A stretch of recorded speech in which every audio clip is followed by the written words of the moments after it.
Welcome into Light the Lamp. I'm joined today in the Paul Kariya studio by the newest retiree from the NHL, Jakob Silfverberg. Jakob, it's only been a little bit of time, but how are things going?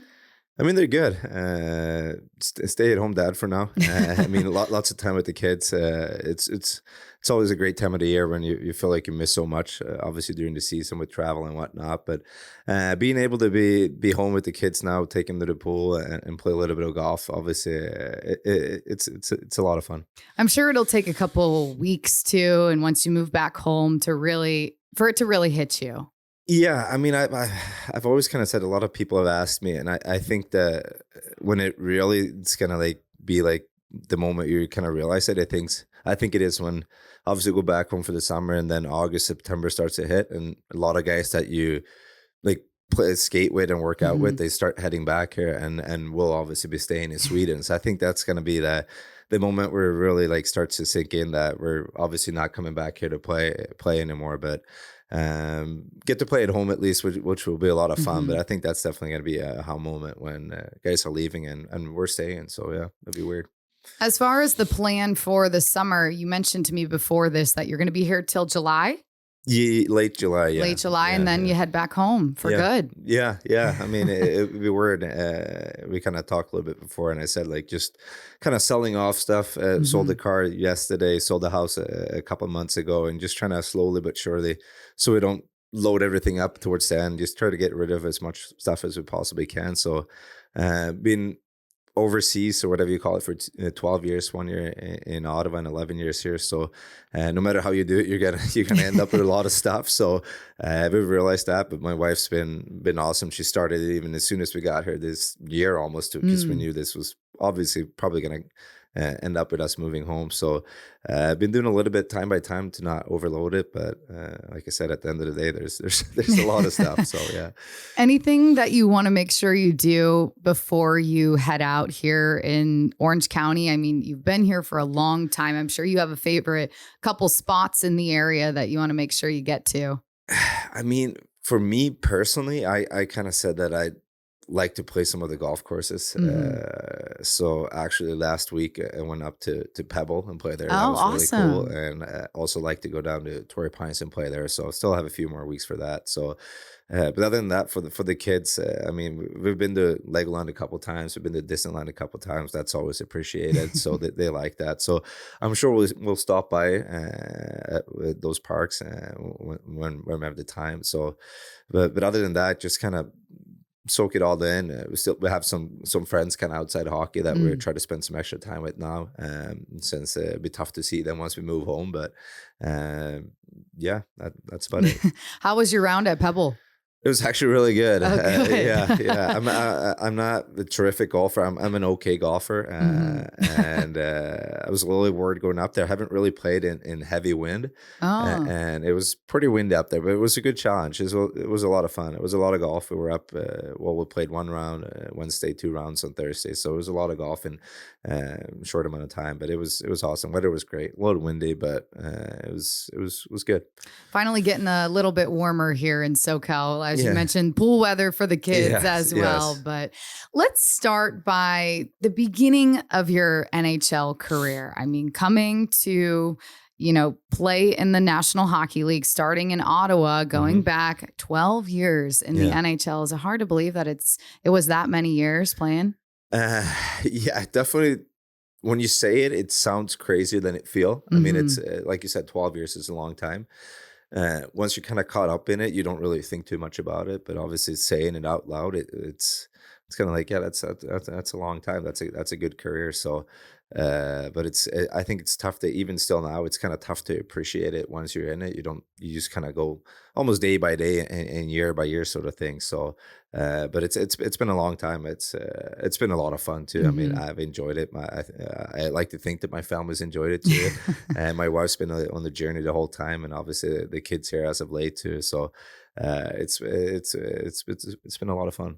When you think back to those early days in Ottawa, do you remember your NHL debut and the big moments early from those days? Yeah, I mean, it's a while ago, but I think my debut was kind of special because, I mean, so I played the full season in Sweden. We finished playoffs, and we actually ended up winning the championship my last year back home. And then after that season, I flew over and got in time towards late first round. The Ottawa played Rangers, and I actually played Game 6 and Game 7 in the playoffs, and that was my first 2 games. So a little bit of a wild ride, going from obviously finishing the season back in full season in Sweden, winning the championship, and then 3 days after that, basically on a plane to Ottawa. And I wasn't even sure, the message was never clear to whether I was supposed to play or just kind of come over and watch and see how it is. But kind of quickly as I got there, I realized that I was supposed to play too. So it was kind of wild, going from big rink, never really played on a small rink, and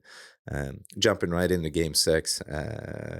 We were up 3-2 in games. I came in Game 6 and 7, and we lost both, unfortunately. So it was a quick 1 week trip to Ottawa, played 2 games, and then back home again. But I don't think I'll ever forget that. It was pretty memorable, but it was a lot of stuff happening in a short amount of time. So I think the brain was just kind of going in overload, obviously. So it was, but that was my debut. And then you had, the lockout season. So it certainly changed some things on that end. But what was that experience like? I signed, and then like I said, I stayed in Sweden and came over for playoffs. I burned a year on my rookie contract, so I made a commitment to say, because you knew that the lockout was kind of up in the air. Some guys decided to stay in Sweden during the lockout, but I made a commitment, or whatever you want to say, that no matter what happened, I'll come over, and if it'd be AHL, that'd be a good time to kind of learn the systems and whatnot. So we came over, and obviously the lockout happened, so we had a full-on training camp down in Binghamton at the time. A lot of Swedish players there. Mika was there. A couple other guys was there too. So it was good for me, and they had been there for a little bit too, a year or two. So kind of showing me around a little bit. So AHL at that time was an unbelievable league. It's still a good league, but even then, a lot of young talent was there. So there was some tough games, and I definitely needed that. I think my first 10 games in Binghamton was really bad. I haven't seen the tape. I used to remember, I felt like this is hard. Oh no. So I think that was a good time for me. I ended up being 30 plus games, 32, 34 games or something. And then January, lockout ended, and we had a short camp up in Ottawa. And then after that shortened season started with Ottawa, and then ever since, or whatever you call it, was up in Ottawa, and then obviously Anaheim after that. But I kind of happy that lockout happened, because it gave me, like I said, a chance to kind of adapt to playing on small ice, on a little bit lower level than NHL. So it was good for me. Who were some of the people that helped you in your transition?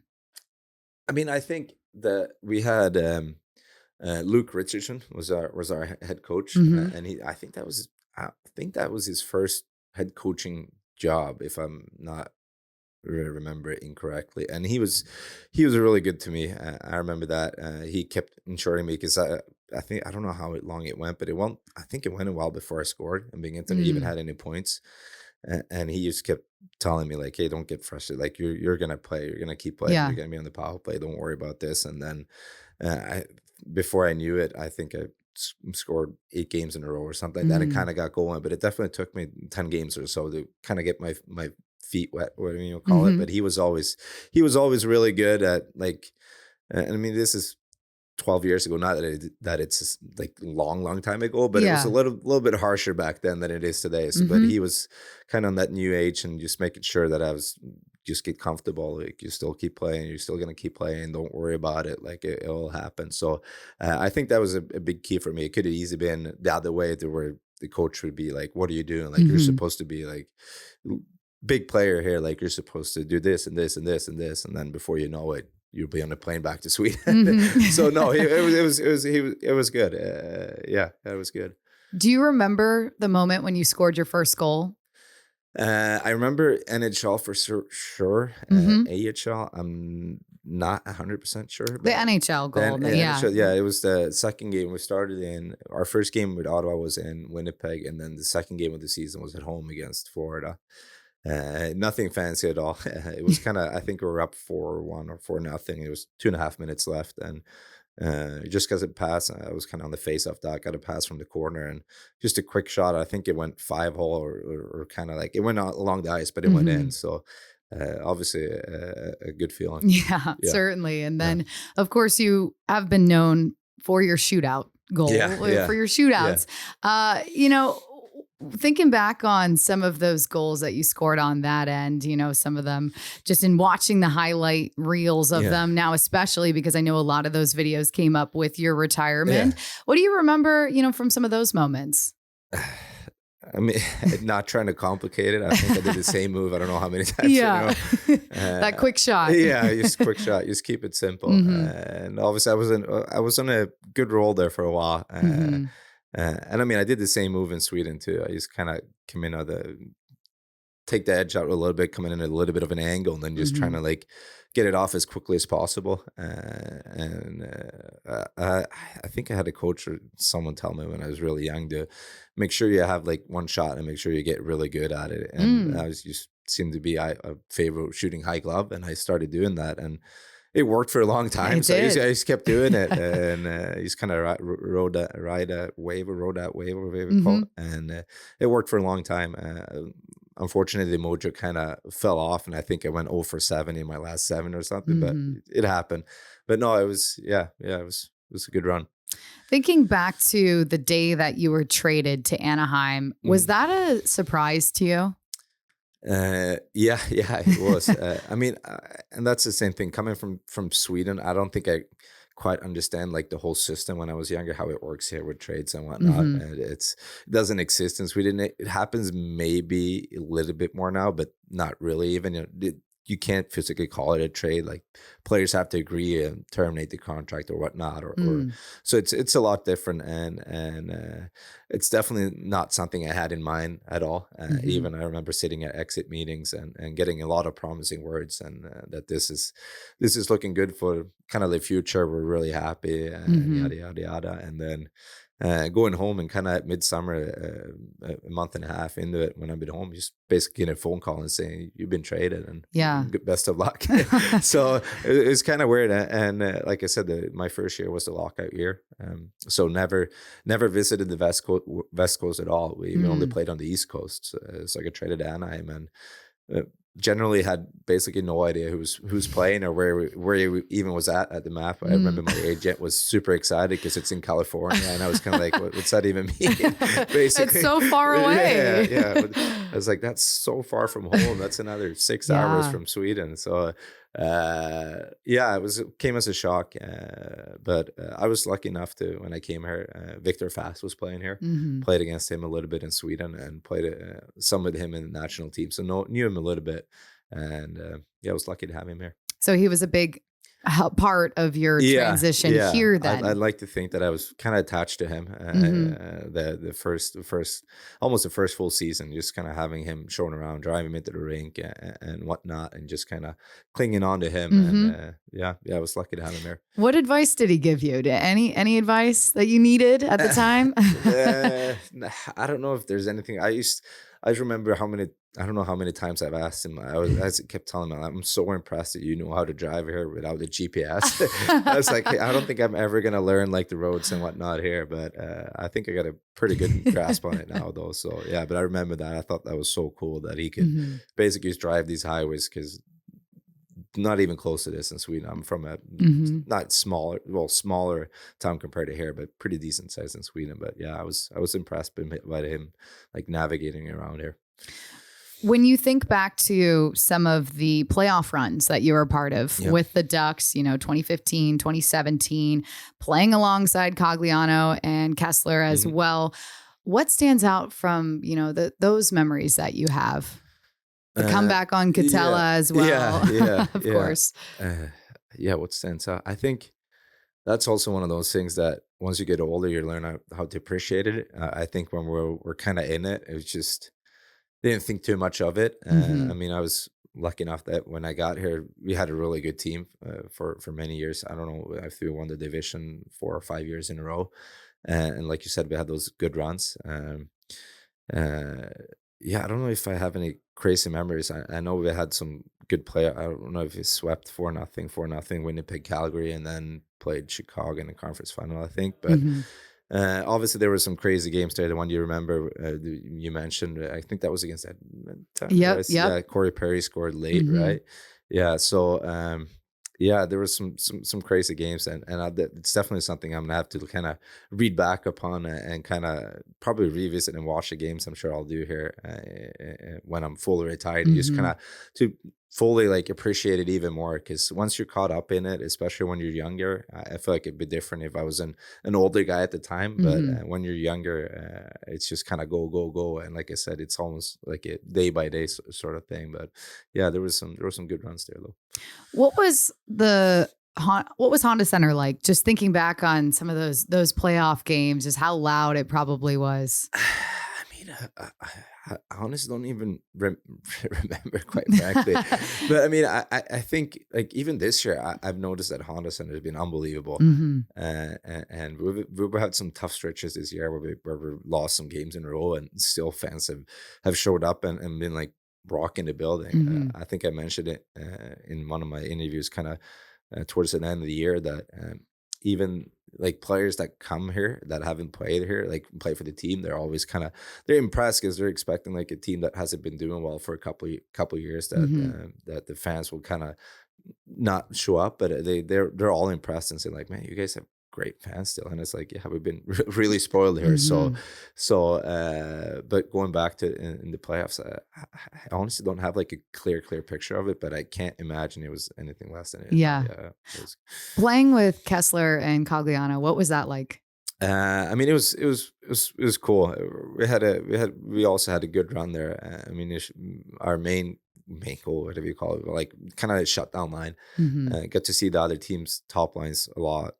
And I think Kes was obviously the main guy. He was so good at it. I mean, he was so good at playing kind of that in-your-face hockey, but he also had super talented offensive as well. He's kind of that grit and taking the puck to the net, going to the net, and being tough to play against, not just defensively, but also offensively. And me and Cogs just kind of tagged along, not really tagged along, but we had a good dynamic. Obviously, Cogs is still playing, doing the same thing, but good, like unbelievable work ethic and great skater. I always told him he's got to work on his shot, and I stand with that to this day. A little bit of a muffin of his shot, but no. Still send him that text. Hey, you got to work on that. Yeah, it's never too late. No, but obviously we had some amazing time together. I got text from both those guys when this got announced, and we're kind of like, I don't know, call it reminiscing or whatnot, and saying how that was like definitely a highlight of all three of us careers, just playing together and having those good playoff series. And we didn't make it all the way, but we still had a lot of fun playing together, all three of us. So yeah, I think that's pretty cool. Speaking of that, I mean, I'm sure you got a lot of messages when this was announced. Any other names that Ducks fans would love to hear? I don't know. I mean, there was many. Not to be that guy. No, but there was a lot of messages, and there was guys, obviously some guys that I've played with recently, but also guys that date way back that I really appreciate. It'd be hard to start name dropping because then I feel like I forget some guys. But it was really cool that I have some guys that I haven't spent a ton of time with, but definitely play with, and that goes way back. That still reached out, and I thought that was cool. That was I really appreciated that.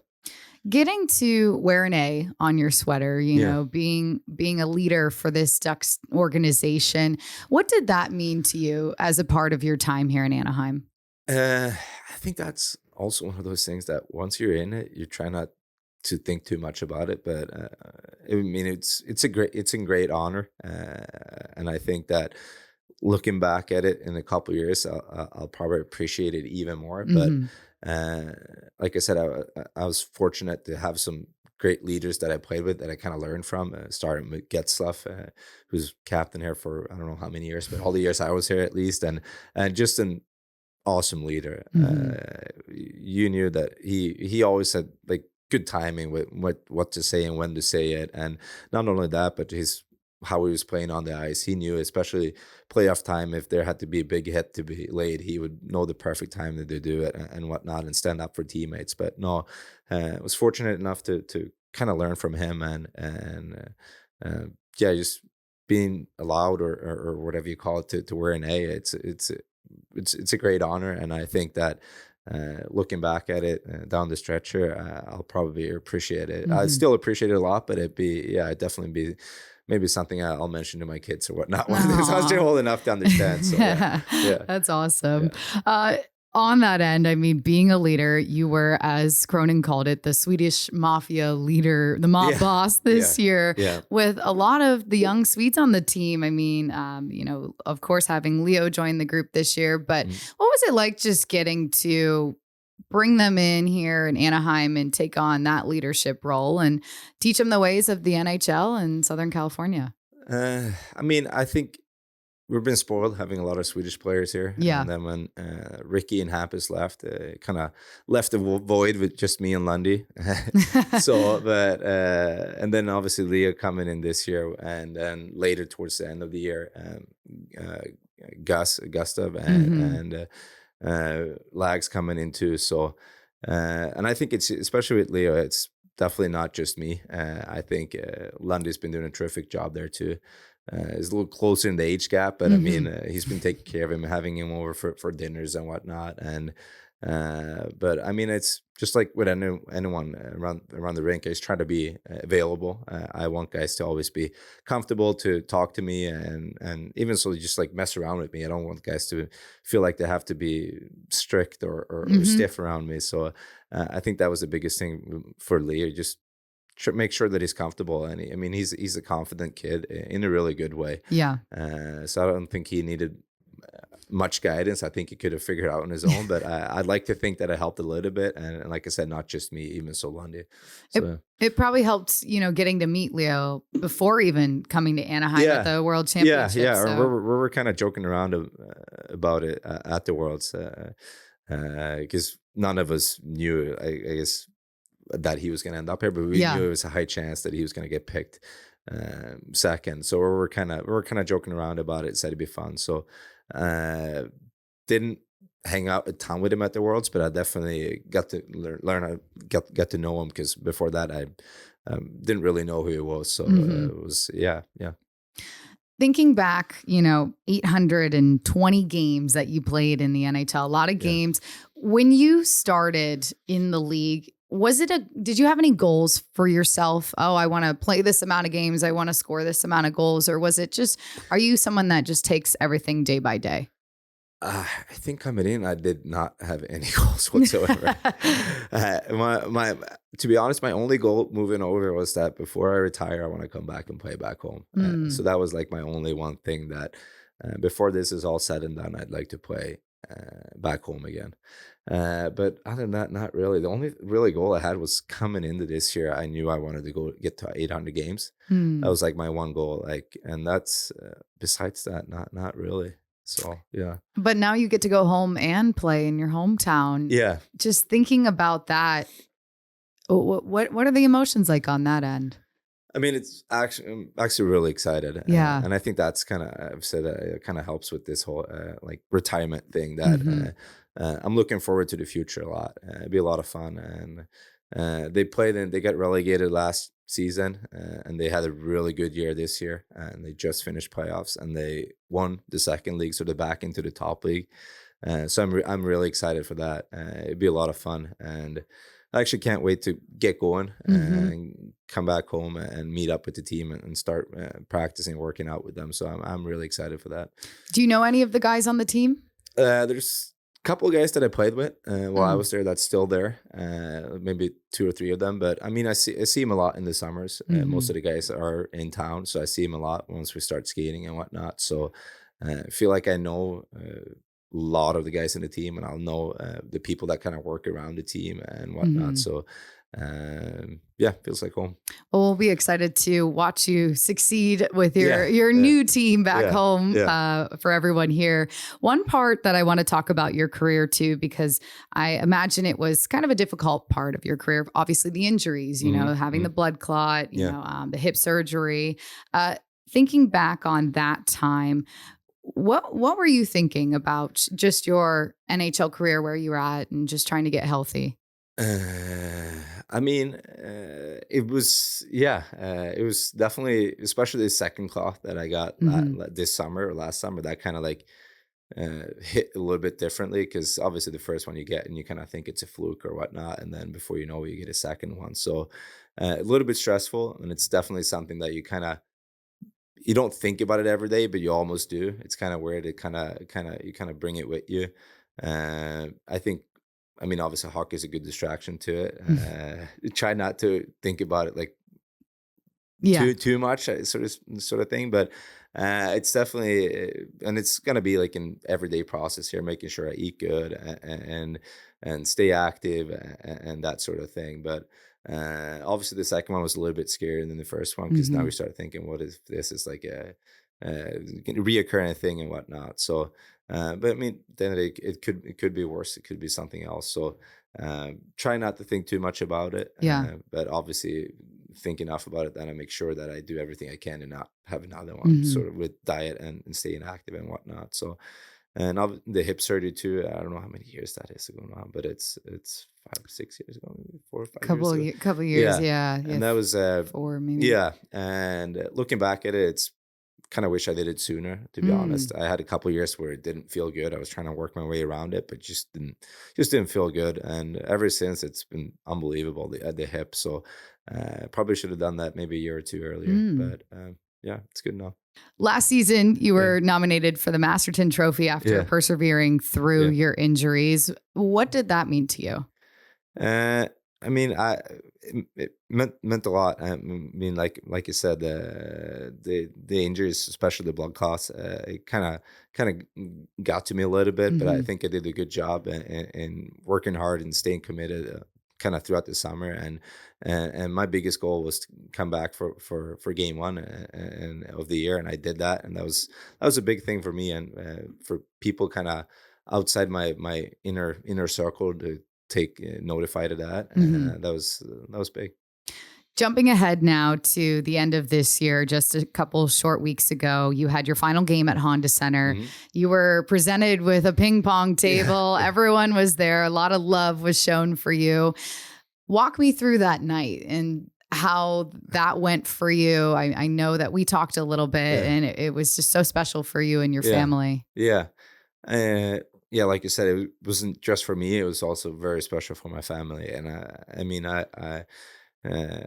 kind of said that I want to try to keep these on a low profile, maybe not Hmm. really do anything. But then talking to the family here, my wife, and also back home with parents and whatnot, they kind of decided to maybe we'll do something. It'll be Mm. special, not just for me, but also for the kids, that they'll remember it, and my wife. So.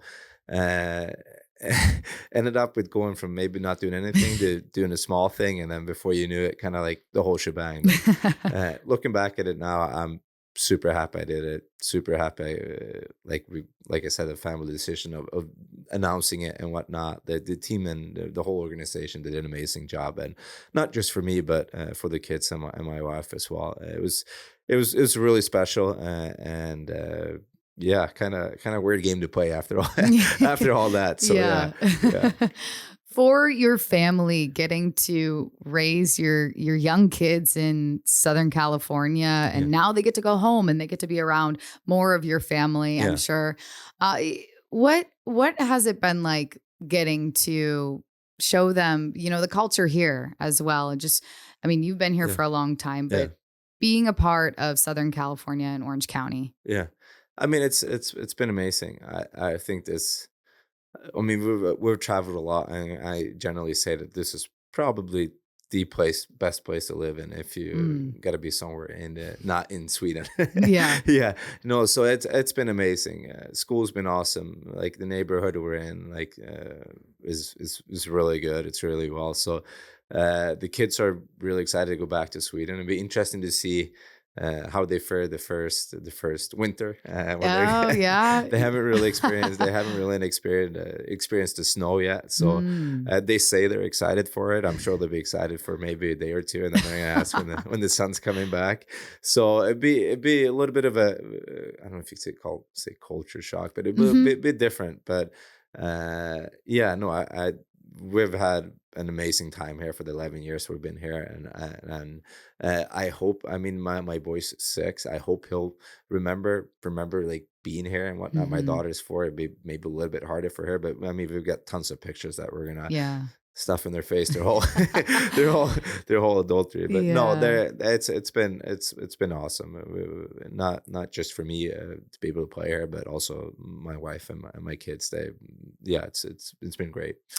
Jakob, is there anything else that you'd like to share with our Ducks fans that are listening? One last final piece. Hooray, yeah.